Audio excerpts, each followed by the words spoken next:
2024 is expected to be one of the biggest travel years ever, and high demand means booking early to find the best prices and availability. So what will be the hot travel sectors and biggest destinations this year? Earlier this week, I talked with travel expert Jeanenne Tornatore, who gave us some great advice about booking travel in 2024. Good morning, Jeanenne. Thank you for being here.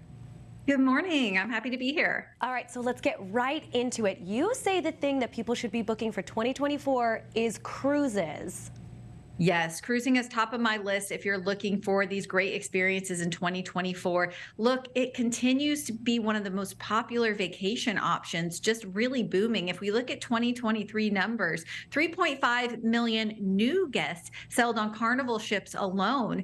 They had a record-breaking year, and looking ahead to this year, they're estimating that 2/3 of their sailing guests have already made their bookings. So, it's one of those years where you want to plan and book early. That said, there are still affordable and convenient options out there. One of the reasons we're seeing such high demand is because there continues to be so many new ships and new experiences entering this market. Carnival just launched its Jubilee ship out of the port of Galveston a few weeks ago. This spring, they're launching their Carnival Firenze out of the port of Long Beach. This is their second Italian-themed ship in just 2 years. And then looking ahead to 2025, they're going to be debuting an exclusive Bahamian experience just for Carnival guests. So as you can see, so many new things for cruisers to experience, and this is why it's a big one for 2024.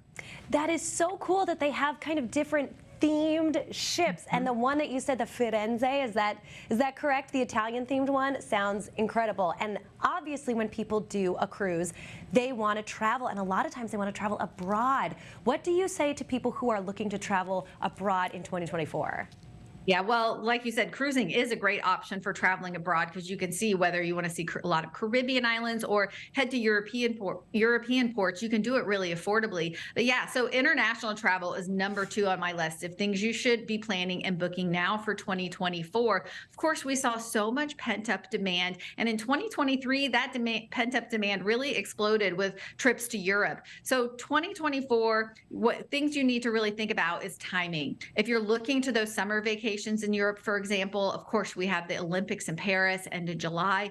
Taylor Swift also taking her Eras tour to all those major European cities. So you're going to want to plan around some of these big events if you want to find availability and affordability. But I think this is going to be the year when you're going to really want to embrace the shoulder season for international trips. So think spring and fall. This is when we see less crowds, but you still get that great weather. And again, much more affordability during those shoulder seasons. Oh, I love that you called it the shoulder seasons. But yes, I feel like traveling during spring, even more so than summer, would probably be fantastic. But yes, anytime you can go to Europe, do it, enjoy it.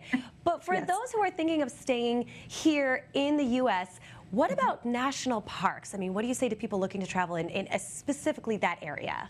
Well, national parks are always a big domestic trip on top of so many travelers' bucket lists. And of course, a big summer vacation option. Now, why it's on my list for 2024 is because several of the most popular national parks are actually bringing back this year their timed reservation entry systems, meaning if you want to even drive through and enter into Yosemite, Rocky Mountain National Park, Arches National Park, Glacier, there's 8 of them where you have to make reservations just to enter into the parks and drive through. They're really trying to curb overcrowding in these major parks so that those that are visiting can have a fantastic experience and have minimal impact on those local environments. So that's one thing. If you know you want to take that big trip, say to Yosemite this summer, you need to get online and make reservations for that week that you want to drive through the park. Another thing I always tell folks too is if you want to stay in some of those fantastic historic lodges in the parks, think Old Faithful Inn or Many Glacier Hotel, those that have that great ambiance, their reservation systems go online in January.